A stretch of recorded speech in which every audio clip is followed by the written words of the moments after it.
പിള്ളേരെ വാ കുറിച്ചറിയാം. വേഗം വാ, വേഗം വാ. മമ്മി ഇന്ന് കുറിച്ചറിയേണ്ട ആവശ്യമുണ്ടോ? വൈകിട്ടല്ലേ നമ്മള് പാട്ടുറവാനെ നൊവേന എല്ലാം കഴിഞ്ഞ് വന്നത്. ആ കൊന്തയൊന്നും ചെല്ലുന്നില്ല, കരണക്കൊന്തേ ചെല്ലുന്നുള്ളൂ. വേഗം തരും, പോയിരിക്കും. ഇന്ന് ഇനി കുഞ്ഞു കുരിശുവരെ മതി കേട്ടോ. മമ്മി ഞാൻ ബൈബിൾ വായിക്കാൻ പോവാണ്. വല്ല ബൈബിൾ വായിക്കാൻ വരട്ടെ, നമുക്ക് ഹൃദയക്കൊന്തയും കൂടെ ചെല്ലാം. എന്റെ മമ്മി അതും വേണ്ടി ആരും കാരണം അയ്യോ സോളീന്റെ കല്യാണം വന്ന് വിളിച്ചായിരുന്നു. ഞാൻ നിങ്ങളോട് പറയാൻ പറഞ്ഞു, നിങ്ങൾ ടൗണിലായിരുന്നില്ലേ? മറ്റേ ശനിയാഴ്ചയാ കല്യാണം. ഞാനാണേല് അടുത്ത ഞായറാഴ്ച. ഏതാ സ്ഥലം? സ്ഥലം ഇത് കോട്ടയത്ത് എങ്ങോട്ട് പോണം.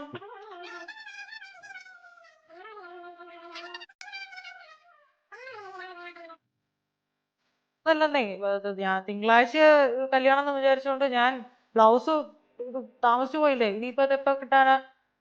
നമ്മ ഈ കല്യാണത്തിന് എനിക്കും പുതിയ തുണി മേടിച്ചു തരുമോ? പിന്നെ ഇവിടെ കുരിശടിക്കുന്ന സമയത്ത് അവിടെ തുണി വാങ്ങിക്കുന്ന കാര്യം വിശാലിന്റെ ഓരോരോ ചിന്തകളായിട്ട് ഇരുന്നോളൂ. ഈ പരമശന ഏണ്ടൊന്നും കുരിശടിക്കാൻ പാടില്ലേ?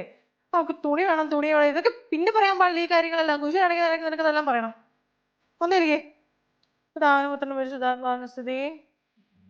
പപ്പേ പിന്നെ ഉണ്ടല്ലോ, ഇന്നായിരുന്നു മറ്റേ പിശാച്, നീ ആദ്യം മിണ്ടാണ്ട് മര്യാദയ്ക്ക് കുരിശറിക്കും, എന്നിട്ട് പിള്ളേരെ പ്രവേശിക്കും.